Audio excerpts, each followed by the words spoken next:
It's August 22nd, 2012. I'm your host, Jakari Jackson. This is the INFOWARS Nightly News, and this is what we have going on the show tonight.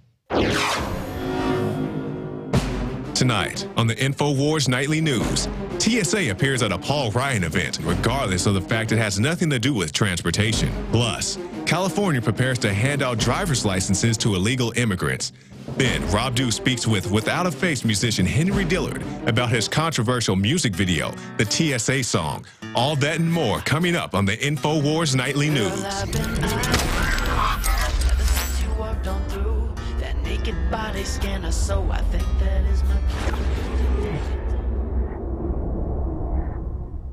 Welcome back. Top story headline: the MF Global Magical Mystery Tour. This by James Hall of INFOWARS.com. The lack of definitive disclosure in the MF Global investigation is hampered at every turn. The frustration shows as Judicial Watch sues SEC, CFTC for Corzine MF Global documents. Now, this article is full of acronyms, so I'm going to go ahead and just explain a few to you. Freedom of Information Act, Commodity Futures Trading Commission, Securities and Exchange Commission. Let's continue. Judicial Watch said the CFTC acknowledged receiving the group's FOIA on April 25th of this year, but failed to provide a final reply by the statutory deadline of May 23, 2012. Similarly, the SEC told Judicial Watch it received the FOIA on April 25th, but it did not provide a final response by the mandatory deadline date. Continuing, Investor Daily offers an even more disgusting prospect in Corzine's next actor, MF Global, a hedge fund. Amazingly, Corzine's reputation may be irrevocably tarnished, but the latest report suggests the ensuing criminal investigation is unlikely to lead to any charges against him. How you like them apples, Gerald Celente? He gets away once again. The article does go on to say that Corzine may be interviewed by federal investigators next month sometime, maybe. Next story. California poised to grant driver's licenses to young illegal immigrants. This story out of the Sacramento Bee. President Barack Obama's Deferred Action Childhood Arrival gives a select group of undocumented immigrants the right to live and work in the United States for 2 years without fear of deportation. Continuing, deferred action applies to the undocumented immigrants between the ages of 15 and 31 who were brought to America before the age of 16 and have no criminal record. Participants must also be either high school students or graduates who have lived in the United States continuously for 5 or more years, which is to say we have a border patrol that tries to keep you from crossing the border, but if you sneak past them, live here for 5 years, Barack could give you free tuition and driver's licenses and work visas and all that. And nothing against illegal immigrants, but why do we have a border patrol if we're going to award these people if they sneak past? Just a thought. Next story. Now, people say we're all doom and gloom here at INFOWARS.com on the Nightly News, and we're not. We like to have fun every now and every now and then we come across a story that it's just a fun story, and since we have a bunch of Star Wars nerds here at INFOWARS.com, it wasn't too hard to get this one past. Headline, Hoverbike, Star Wars technology brought to life. California-based firm Aeroflex created an aerial vehicle with 2 ducted rotors instead of wheels, which originates from a design abandoned in the 1960s because of stability and rollover problems. Continuing, the Hoverbike does not require special training. It can become a useful tool in agriculture, border control, there's border control again, and search and rescue operations. Now, we do have a very cool clip of the hovercraft in action, and let's take a look at that. So we see the thing here. It looks like, what's the Star Wars planet where Luke is flying around? Tatooine. Okay, so yeah, the guy's flying around on Tatooine, having a good time. It's a hovercraft that gets off the ground, so do you need a TSA inspection before you can jump on that thing?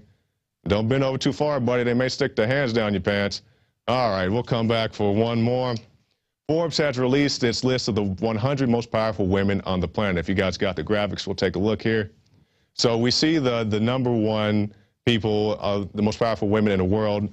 Number 2 we have clocking in is Miss Hillary Clinton, a woman who can dodge bullets like Neo by her own accord. We'll slide down here to number 4, Miss Melinda Gates, whose husband wants to forcibly vaccinate you via mosquitoes. ABC News, you can take a look at that yourself. Miss Michelle Obama clocking in at number 7. Her husband, as she claims, is from Kenya, her own words. Drop all the way down to number 10, Sheryl Sandberg, the COO of Facebook. And who's that at number 9? None other than Big Sis Janet Napolitano. I do believe we have a quote from Miss Janet Napolitano. Is that right, guys? Early in this position, on Christmas Day '09, a man named Abdul Muttalib tried to get an underwear bomb onto a passenger plane bound for Detroit. It was over Christmas break. We were all spread all over the place. The president was in Hawaii. I was in California with my family. And I gave an interview where I knew what I meant, but it didn't come out right. Do you think that, has there been any evidence of the al-Qaeda ties that this suspect has been claiming? I think it would be inappropriate to speculate. One thing I'd like to point out is that the system worked. Everybody played an important role here. I'm Kurt Haskell. I'm an attorney in Michigan, and you know, I was on the flight with the underwear bomber on Christmas Day while we were waiting for our flight, so we sat by the gate on the floor playing cards. And when we were playing cards, I looked up, and what caught my eye was a pair of men walking up to the counter, and one looked like a wealthier Indian man to me, and the other looked like a poor African. I thought he was a teenager, but apparently he was a little older then. But he looked like a poor African teenager. He only had on jeans and a white t-shirt in the middle of winter. And, you know, I thought they were an odd pair, so I just kind of watched them as we were playing cards. And they went to the counter together, and the Indian-looking man spoke, and what he said was, "This man needs to get on the flight," referring to the African teenager. But he doesn't have a passport. And then the girl working at the counter said, "Well, you have to have a passport to get on the flight." And then the Indian man said, "Well, he's from Sudan. We do this all the time." And that's an exact word-for-word quote. And she said something along the lines of, "Well, you know, I'll have to refer you to a manager," or something like that. And I think she did something on her computer, and then she sent the two of them down a hallway, and they walked down the hallway together, which was in a restricted area. And they walked down there without an escort, and then, you know, I quit watching at that point.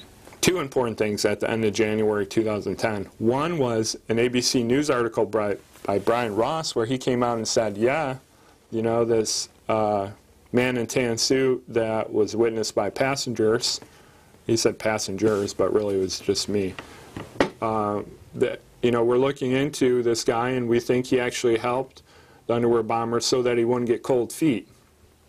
You know, they didn't go so far as to admit what I had been saying, that, you know, that would have been impossible, that he was al-Qaeda, because he went to the desk and said, "We do this all the time." And then he had enough authority to walk down this hallway in a secure area and talk to the manager and get the man on the flight. So obviously al-Qaeda couldn't do that. But they did admit the existence of the man in this article. So to me, that was a big story, because it was not only the first time they admitted his existence, but they've never admitted his existence after that. But at least we have it once detailed. Not only that, but it's by ABC News, so fairly credible media, at least, you know, to some. But later in January 2010, we had hearings in Congress on this, where we had Undersecretary of State Patrick Kennedy come out, and if you watch the video of him, it's pretty telling that he's trying to cover up something and not tell the truth. He's squirming in his chair and seems really uncomfortable answering the questions. And this video is all over the internet if you want to Google it and look at it. But what he said is basically, you know, we knew Abdul Muttalib was a terrorist. We wanted to stop him from coming in the country and revoke his visa.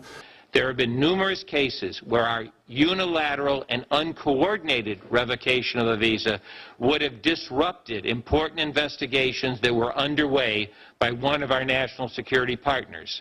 They had the individual under investigation, and our revocation action would have disclosed U.S. government's interest in that individual and ended our colleagues' ability, such as the FBI, to pursue the case quietly and to identify terrorist plans and co-conspirators. The system worked, as Mr. Napolitano said. I'm not exactly sure what system she's talking about. The Department of Homeland Security did not stop the underwear bomber. The people on the plane stopped the underwear bomber, and some well-dressed man happened to get him on the plane to begin with. And what's that? What are you guys saying? We have another clip of Miss Napolitano, or don't leave the people in suspense? My prior jobs were great experience for it because they, taught me how to delegate, how important good staff is around you to help you accomplish what you want to accomplish. Taught me how to compartmentalize.